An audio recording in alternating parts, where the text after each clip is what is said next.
आइए आज आपकी मुलाकात करवाते हैं एमके इन्वेस्टमेंट मैनेजर्स के डायरेक्टर और सीईओ मनीष सोनथालिया साहब हमारे साथ कार्यक्रम में हो रहे हैं शामिल। मनीष जी, बहुत बहुत स्वागत है आपका। सबसे पहले तो धन्यवाद समय देने के लिए आपको और आपकी पूरी टीम को। सर, नए साल की बहुत बहुत शुभकामनाएं। उम्मीद करते हैं कि 2025 का वर्ष आपके लिए 2024 से भी बहुत ही बेहतर साबित हो और आपके लिए ढेर सारी खुशियाँ और समृद्धि लेकर आए। धन्यवाद सर, और बहुत बहुत शुभकामनाएं भी आपको भी और जी बिजनेस के सभी दर्शकों को नए वर्ष की बहुत हार्दिक शुभकामनाएं। सबका साल बहुत मंगलमय अच्छा गुजरे, ऐसी कामना करता हूँ। वो तो आप पे डिपेंड करेगा सर। आप बताओ अगला साल अच्छा रहेगा कि नहीं रहेगा। आप बता दो तो पता चल जाएगा मंगल में रहेगा कि नहीं। मतलब अगला साल, मतलब भले ही ज्यादा पैसा ना बने, थोड़ा बहुत तो बन जाएगा। सर, ऐसा लगता है कि पहले तो बाजार थोड़ा गिरेगा। ये क्या है कि बहुत कुछ डिपेंड करता है कि हमारे प्रधान फाइनेंस मिनिस्टर क्या अनाउंस करते हैं बजट में, क्योंकि प्रॉब्लम सबको मालूम है। एक तो कंजम्पशन आपको लिफ्ट करनी है, दूसरी आपकी कैपिटल एक्सपेंडिचर गवर्नमेंट के पॉइंट ऑफ व्यू से एक हैवी लिफ्टिंग की रिक्वायरमेंट है, तीसरी आपकी मैन्युफैक्चरिंग सेक्टर को एक बूस्ट मिलनी चाहिए। तो क्या है कि ये जो कोविड और गवर्नमेंट बात कर रही है कि हम फिस्कल डेफिसिट और कम करेंगे। फिस्कल डेफिसिट कम करने से ग्रोथ पर एक इम्पैक्ट आती है, क्योंकि 4 साल में जो फिस्कल डेफिसिट हमने बढ़ा के रखी थी, उसी के कारण हमें ग्रोथ देखने को मिला है। सो एक काफी चैलेंजिंग सिचुएशन है। और जब तक अर्निंग्स ग्रोथ नहीं आएगा तब तक बाजार में बहुत ज्यादा अपमूव आना बड़ा मुश्किल लगता है। तो ये लगता है कि अभी 5-7% और बाजार थोड़ा गिर सकता है। उसके बाद ग्रेजुअली बाजार धीरे धीरे ऊपर की तरफ जाएगा। ऐसा कोई वी शेप रिकवरी होने वाला है नहीं। और मेरे हिसाब से रुपी डेप्रिसिएशन तो गिवन है। सो रुपी डेप्रिसिएशन को एक थीम बनाकर चलना चाहिए। सो उन सेक्टर्स में काफी तेजी देखने को मिलनी चाहिए in terms of relative performance. So यही है कि सिलेक्टिवली आप देखें तो एक्सपोर्ट ओरिएंटेड यूनिट्स में तेजी देखने को मिलनी चाहिए, या फिर आपकी बैंकिंग प्लेटफॉर्म कंपनीज, ये सब सेक्टर्स में थोड़ी सी तेजी देखने को मिलनी चाहिए। बट आई थिंक बहुत कुछ डिपेंड करेगा 20 जनवरी के बाद, जब यूएसए में एक नया रिजीम आता है और 1 फरवरी को जब हमारा बजट अनाउंस होता है। उसके बाद ही एक क्लियर कट डायरेक्शन देखने को मिलेगा। बट काफी चैलेंजिंग सिचुएशन है फिस्कल पॉइंट ऑफ व्यू से हमारी देश के कारण। ये है आपके लिए इंटरेस्टिंग। शुरुआती कुछ समय बाजार के लिए चैलेंजिंग रह सकता है, घट भी सकते हैं, लेकिन उसके बाद इन्वेस्टमेंट के लिए बढ़िया मौके मिलेंगे। एक्सपोर्ट रिलेटेड कंपनियों पर फोकस रखिए, बैंकिंग शेयरों पर फोकस रखिए, प्लेटफॉर्म रिलेटेड यानी कि जो ई कॉमर्स कंपनियाँ हैं, न्यू एज कंपनियाँ हैं, जो आपको जोमेटो टाइप की जो प्लेटफॉर्म देने का काम करती है, जहाँ पर जाकर आप अपने ऑर्डर्स कर सकते हैं, ट्रेड कर सकते हैं, इस तरह की कंपनियों में एक्शन रह सकता है। ये मानना है मनीष जी का। मनीष जी, लेकिन अब एक जो बड़ी चीज़ आपने कहा भी कि सबसे बड़ी जो की ट्रिगर है वो अर्निंग्स की है।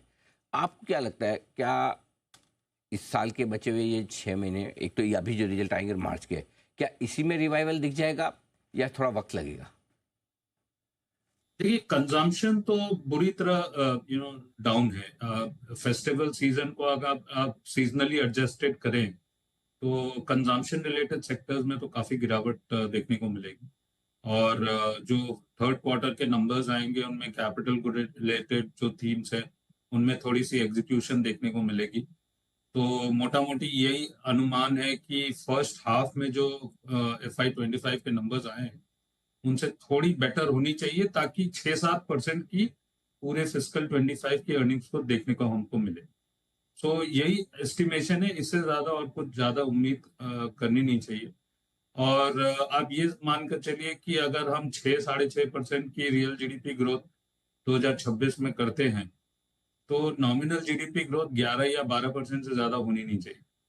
और जो कॉर्पोरेट अर्निंग्स ग्रोथ है वो नॉमिनल जीडीपी से थोड़ी कम ही होगी, बहुत ज्यादा नहीं होगी, क्योंकि मार्जिन एक्सपेंशन की तो कोई गुंजाइश है नहीं। तो अर्निंग्स ग्रोथ नॉमिनल जीडीपी से ज्यादा तभी होगी जब मार्जिन एक्सपेंशन होगा। तो मार्जिन तो पीक हो गए। सो 11-12% अगर अर्निंग्स ग्रोथ है अभी तक, तो यही विजिबिलिटी है, अनलेस एंड अनटिल गवर्नमेंट को ज्यादा ही स्पेंड करे और कंजम्पशन मतलब पेशेंट को रिलैक्सेशन दे, कंज्यूमर्स के हाथ में पैसा आए, वो खर्च करें, ये सब के कारण ही एक अपलिफ्टमेंट आएगी आपकी अर्निंग्स ग्रोथ में। अदरवाइज तो 10 से 12% की अर्निंग्स ग्रोथ की विजिबिलिटी अभी 2026 की है, और सेकेंड हाफ में high single digit sort of earnings growth visibility है।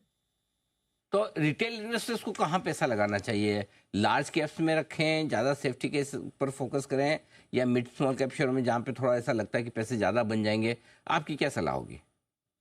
देखिए अनिल जी, आप ये मान के चलिए कि मिड एंड स्मॉल कैप की जो इंडेक्स है, और ये क्या है कि ये सेक्टर बहुत ज्यादा ही ब्रॉड हो चुका है।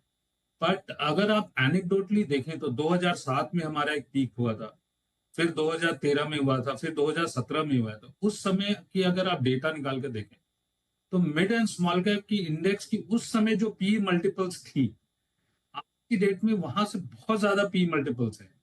तो आप ये मान के चलिए कि 2007 में जब हम पीक हुए थे तो 29-30 का पी मल्टीपल था। फिर सॉरी 20 या 22 का पी मल्टीपल था। फिर 2017 में हम 29 के पी मल्टीपल थे। आज की डेट में हम 45 के पी मल्टीपल पर है mid and small cap index. So ये क्या है कि 1.5 से 2 time deviation away from mean है। तो ब्रॉडर मार्केट में बहुत ज्यादा फ्रॉड है। It is a given, and there is no doubt कि लार्ज कैप्स में मिड एंड स्मॉल कैप्स के कंपैरिजन बहुत ज्यादा वैल्यू है। सो मार्जिन ऑफ सेफ्टी आपके लार्ज कैप्स में ही है, और मिड एंड स्मॉल कैप चूंकि बहुत ज्यादा ब्रॉड सेक्टर है, ब्रॉड बेस्ड है, ये कहना बहुत मुश्किल होगा कि पूरी ही mid and small cap index जो है बहुत ज्यादा एलिवेटेड वैल्यूएशन। कई पॉकेट्स में डेफिनेटली स्ट्रेंथ है, बट अगर आप इंडेक्स की बात करें, mid and small cap index अभी भी बहुत ज्यादा एलिवेटेड वैल्यूएशन से है compare to your large cap index. Cap small cap थोड़े महंगे हैं ओवरऑल इंडेक्स के लेवल में। और एक सवाल एफआईएस पर भी, कब तक लौटेंगे? सर इनका तो बेचने का संभावना लगता नहीं है कि अभी ये रुकेंगे। मेरा यही मानना है कि ये एक ओवर वैल्यूड करेंसी को बेच, क्योंकि अगर आप इमर्जिंग मार्केट की करेंसीज को कंपेयर करें तो India is one of the strongest currency, और यहाँ पर हम करेंसी को हमेशा डिफेंड करते रहे हैं। तो हमारी जो रियल इफेक्टिव एक्सचेंज रेट है, जो REER हम बोलते हैं, वो इंडियन INR जो है काफी ओवर वैल्यूड है। तो जब तक रुपया और 3-4% डिप्रिसिएशन नहीं होता, मुझे नहीं लगता इनकी बिकवाली बंद होगी। और इसी कारण मुझे यही लगता है कि रुपी डिप्रिसिएशन एक बहुत बड़ा थीम होगा coming into the new year. और जैसे जैसे रुपी डिप्रिशिएट होता जाएगा, मेरे हिसाब से इनकी बिकवाली कम होती जाएगी। और अगर 87-88 के लेवल्स में हो जाए तो इनकी बिकवाली बंद होकर खरीदारी शुरू हो जाए। मेरा ऐसा मानना है। चक्कर में डाल तो सोचते थे रुपया मजबूत हो रहा, अब ऐसा लग रहा है रुपया कमजोर होकर एक बार हो जाए 87-88 तो झंझट छूटे, कम से कम ये बेचना तो बंद करें। अब तो कशमकश है, किसकी प्रार्थना करें कि ये हो जाए वो हो जाए। चलिए, लेकिन बहुत ही अच्छा और इंटरेस्टिंग पर्सपेक्टिव आपने दिया करेंसी के लिहाज से कि क्यों एफआईएस की बिकवाली हो रही है, कब रुकेगी। बहुत बहुत धन्यवाद मनीष जी, समय दिया आपने और विस्तार से 2025 का आउटलुक हमारे दर्शकों के साथ शेयर किया। जल्द आपसे मुलाकात होगी नए साल में। एक बार फिर से बहुत बहुत शुभकामनाएं भी।